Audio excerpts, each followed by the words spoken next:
Las juntas frías o juntas de construcción pueden disminuir la resistencia y rigidez de una estructura. Es más, estas juntas pueden ser puntos críticos donde la estructura podría fallar. Es por ello que es muy importante conocer en qué ubicación dejarlas y qué inclinación darle. En este caso, vamos a hablar sobre ello, sobre las juntas frías en vigas y losas y también en columnas y placas. Ahora, las juntas frías muchas veces son inevitables. Por ejemplo, esta junta fría que se genera en la parte superior de las vigas es inevitable. La que se genera en la parte inferior a veces sí se puede evitar. ¿Cómo se puede evitar? Encofrando los elementos verticales juntos con los elementos horizontales, tal como sucede en los sistemas de muros de ductilidad limitada, pero en otros sistemas no es muy común. ¿En qué ocasiones podría haber juntas frías dentro de la parte central de una viga o losa? Bueno, esto generalmente sucede por casos fortuitos. No sé, quizás se te malogra eh, la maquinaria con la que estás preparando el concreto, quizás estás en un lugar alejado y se te acaba el material y es difícil conseguirlo para ese mismo día, por lo cual quedará una junta fría. En columnas y placas, por ejemplo, a veces se tiene ambientes con doble altura, como la que se muestra acá, donde es muy complicado encofrarlo hasta la parte superior. Una, porque no vas a encontrar el encofrado adecuado, y otra, porque la altura es demasiado, por lo tanto, como sabemos, cuando el concreto está en estado fresco, se comporta como un fluido, donde la presión tiene una forma triangular, y en la parte baja ejerce una presión muy alta que podría abrir el encofrado. Lo correcto es realizar el vaciado en dos partes en estas ocasiones, por ejemplo, tal como se muestra acá. Y en los elementos horizontales es importante conocer las ubicaciones que debilitan menos las estructuras y también conocer qué inclinación darle a esta junta fría. Bien, primero hablemos de las vigas y losas que tienen un comportamiento muy similar. En este caso tengo la siguiente viga y supongamos que le aplicamos una carga distribuida que corresponde al peso propio, al mobiliario y a la carga viva que es de las personas. Ante esta carga, las fuerzas cortantes son las siguientes, tal como se muestra acá. En los extremos son mayores. Bueno, en este caso debería dibujarlo a la cara del elemento vertical, pero ya sabemos a dónde vamos. En este caso, estas son las fuerzas cortantes y como sabemos, las fuerzas cortantes son mayores en los extremos. Los momentos. Si en caso tengo acá cierta unión, va a haber un momento negativo de esta manera y en el otro lado igualmente. Y tendré un momento positivo en la parte media. Cuando el tramo es continuo, los momentos negativos sabemos que son superiores a los momentos positivos y son mucho más críticos. ¿Para qué es importante conocer estos diagramas? Primero hay que saber que estos diagramas nos sirven para tratar o para diseñar el elemento de manera separada. Primero lo hacemos por flexión y luego por cortante o viceversa. Pero en realidad esto no funciona así. Estudiar el elemento tal como se comporta es demasiado difícil o prácticamente imposible, por lo cual en ingeniería estructural y en muchas otras ramas de la ingeniería se separan y se estudian los efectos por separado. Supongamos que esta viga es de acero o cualquier otro material homogéneo. Como sabemos, existen diferentes fuerzas a las que se somete el elemento. Ya hemos visto la fuerza cortante y el momento. También puede haber fuerza axial en vigas. ¿Cuándo hay fuerza axial en vigas? Supongamos que tenemos la siguiente distribución. Estas son vigas y todo esto es una losa. Supongamos por acá tenemos una abertura y esta viga está separada del diafragma, es decir, separada de la losa. Esta viga va a recibir carga axial y muchas veces es necesario realizar el diseño como si fuese una columna, considerando el efecto axial. Bueno, pero en la mayoría de casos esto no ocurre y las vigas se suele despreciar la carga axial. ¿Cómo se distribuyen las fuerzas dentro del elemento de manera real? Bien, hemos dicho que vamos a considerar este material como si fuese homogéneo. Entonces tenemos por acá las compresiones que bajan de la siguiente manera. Más o menos se forma una especie de arco en esta parte, van bajando las compresiones. Y las tracciones son en la dirección opuesta. Si dibujamos las tracciones tendríamos de la siguiente manera. Tracciones en la dirección opuesta. Pero en el concreto armado esto no es tal como se muestra. ¿Por qué? Porque el concreto armado no tiene la misma resistencia de compresión y tracción. En cambio el acero sí, por lo cual la distribución de tracciones y compresiones es similar, pero en la dirección opuesta, tal como se muestra acá, como le estoy dibujando. Analicemos un punto cualquiera. Por ejemplo, si yo tengo este punto, tenemos compresiones que bajan en esta dirección. Por acá se genera un puntal de compresión. Y en el otro caso tengo lo siguiente. Si analizo un punto, tengo por acá tracciones. Y las tracciones tratan de separar un elemento. Entonces, estas dos tracciones que yo tengo aquí tratarían de agrietar el elemento de esta manera. Y esta es la falla por corte que se conoce. Y se genera principalmente por la tracción, ya que el concreto es muy débil a tracción. Es por ello que esta grieta se genera así a 45 grados, ya que sabemos que el cortante que encontramos es un cortante perpendicular al eje del elemento. Ahora vamos a ver las columnas. En las columnas es importante tomar las tres fuerzas principales que se generan. La fuerza axial o normal, que es esta, debido al peso de la estructura, este tipo de fuerza. La fuerza cortante, que actúa principalmente en los entrepisos, y en los sismos es la que yo tengo acá, y el momento que también es producto de los sismos. Supongamos una aceleración en esta dirección, la columna se inclinará hacia este lado, por lo cual se genera este tipo de momentos flectores. Bien, ya hemos conocido la magnitud de los esfuerzos en función de la ubicación de los elementos, ya sea verticales u horizontales. ¿Por qué una junta fría nos preocupa? Bueno, primero recordemos que el concreto lo usamos para resistir compresiones. Y ante compresiones tenemos que tomar diversas medidas diferente a la de tracciones.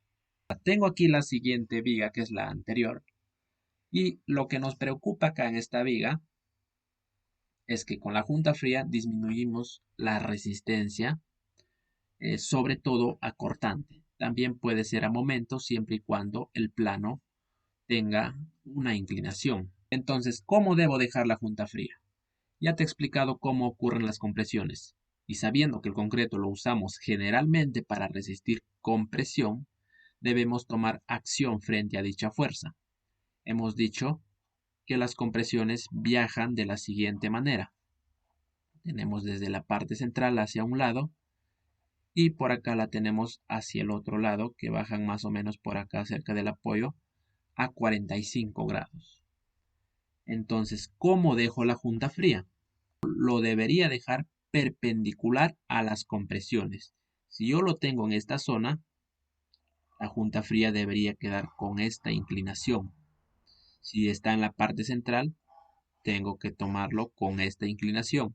Si está por acá, tiene una pequeña inclinación, tendría que ser así. ¿Por qué? Porque las compresiones, supongamos que tengo este elemento. Si yo dejo la junta fría acá, es como se muestra acá. Al aplicar una carga de compresión en ambos extremos, ¿qué sucede acá? No sucede nada, porque la compresión trata de unir un elemento. Pero si lo corto de manera diagonal y le aplico compresiones, ¿qué va a suceder? Va a haber un deslizamiento en esta parte que podría conducir a la falla. Es por ello que la junta fría debería tener una inclinación perpendicular a las fuerzas de compresión. Ahora, en el otro lado también debería ser así, perpendicular a las compresiones. Supongamos que lo dejo de manera contraria, igual a la dirección de compresiones, o paralelo. ¿Qué pasaría? Bien, recordando que las tracciones viajan por esta zona, ¿qué sucedería entonces acá? Las tracciones agrietan o tratan de separar el elemento, por lo cual la falla de corte se produce así. Y si yo dejo la junta fría de esta manera, prácticamente el concreto aquí no va a aportar nada y todo lo dejaría al acero, por lo cual aquí es propenso a fallar, ya que justo la falla por corte se genera de esta manera, y dejarle la junta fría de esta misma inclinación sería como echarle más leña al fuego. En columnas hemos visto los esfuerzos tanto de axial, de corte y de momento. La carga axial es similar en toda la altura de la columna. Hay una pequeña variación casi que no se nota debido al peso propio del elemento. Entonces tenemos la compresión. Ante la compresión me conviene también hacer una junta perpendicular a la carga de compresión. Ante el momento, en este caso el momento es de esta manera, de un lado y del otro lado, está en los extremos, pero el momento genera en un lado compresiones y en el otro tracciones, por lo cual también me conviene una junta horizontal. En este caso, ¿por qué horizontal y no inclinada? Porque el sismo viene en ambas direcciones, a diferencia de las vigas, que sobre todo soportan cargas que vienen de arriba hacia abajo, más no de abajo hacia arriba. En cambio, en columnas, el sismo puede venir en cualquier dirección. Entonces, ante momento, también me conviene una junta completamente horizontal. Ahora, ante corte, el corte también es muy similar en toda la altura de la columna, por no decir igual, ya que debido a la masa del elemento vertical, en esta parte superior será un poquito menor que en la parte inferior, una cantidad casi que no se nota. Si consideramos un modelo idealizado con una masa concentrada, el cortante sería igual, pero debido a este peso propio del elemento vertical, sí en la parte inferior es un poco mayor. Entonces, dicho ello, como sabemos, también las fuerzas cortantes van a ser en cualquier dirección en las columnas, por lo tanto también nos conviene una junta completamente horizontal. Ahora bien, hemos visto que en elementos horizontales debemos tener juntas inclinadas dependiendo de la ubicación.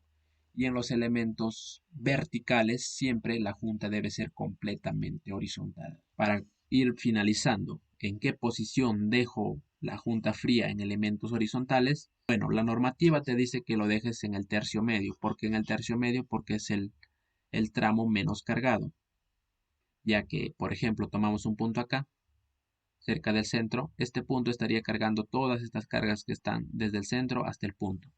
Pero si tomamos un punto por acá en el extremo, este punto estaría cargando todas las cargas que vienen de aquí hasta el centro. Es decir, tenemos mayor fuerza en los extremos. Es por ello que la normativa nos dice que las juntas deben quedar preferentemente en el tercio medio. Si el profesional responsable dice otra cosa, debe sustentarlo y también podría ser factible.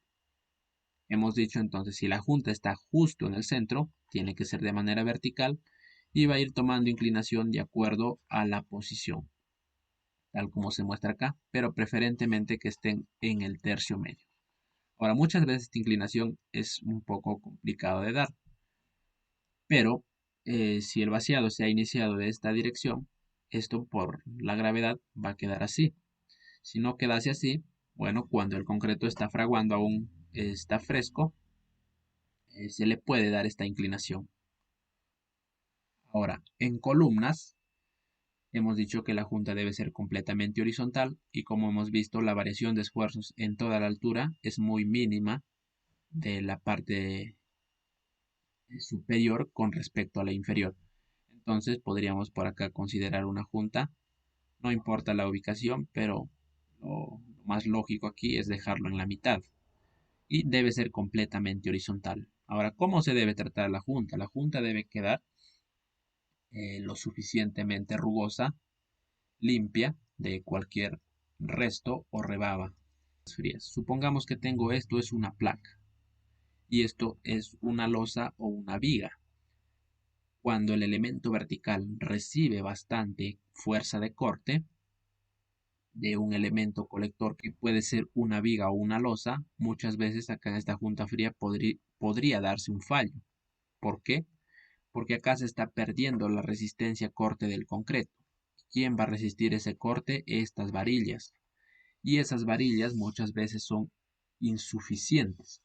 Por lo cual, si lees el capítulo de diafragmas de la normativa ACI, te recomienda muchas veces que veas si hay necesidad de incluir espigos, es decir, este tipo de barras que ayudan a mejorar la resistencia corte de esta junta fría. También cuando la junta está en la mitad del elemento vertical, También se debería evaluar la necesidad de agregar barras para mejorar la resistencia a corte que se ha perdido, ya que el concreto deja de resistir el corte y este corte pasa a las varillas longitudinales.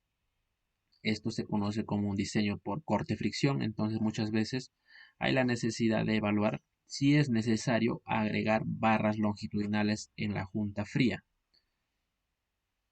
Cabe recalcar también que esto no se hace así sin un cálculo, ya que podrías alterar, por ejemplo, en esta zona, las formaciones de las rótulas plásticas, sobre todo de los elementos horizontales, y la estructura muchas veces deja de tener un comportamiento dúctil cuando excedes una cantidad de acero. En elementos horizontales, muchas veces es necesario ampliar una edificación de manera horizontal. Por ejemplo, tengo esta columna y esta vía ya construida. Acá has dejado tus mechas para continuar construyendo un elemento horizontal. Ahora, si la junta fría es vertical, es un poco más crítica. ¿Por qué? Porque está a favor de la gravedad y podría fallar aquí en esta zona. Aquí el cortante es demasiado fuerte y en este caso se ha perdido la resistencia cortante del concreto, por lo cual pasa a las barras longitudinales. Hay que evaluar aquí la necesidad de incluir barras también para ayudar a resistir ese cortante. Este diseño se conoce como diseño por corte-fricción y aquí se puede agregar barras así de esta manera, en esta dirección preferentemente, para evitar en lo posible traccionar el concreto. Entonces, si lo usamos la barra en esta dirección, esta barra va a estar trabajando a tracción y va a ayudar a mejorar la resistencia a corte que se genera en este plano de la junta fría. Bien, eso es un poco de mi conocimiento que te he compartido. Espero que te sea de gran utilidad y no te olvides de seguirme. Frecuentemente estoy compartiendo contenido de esta índole en mejora del sector construcción. Muchas gracias.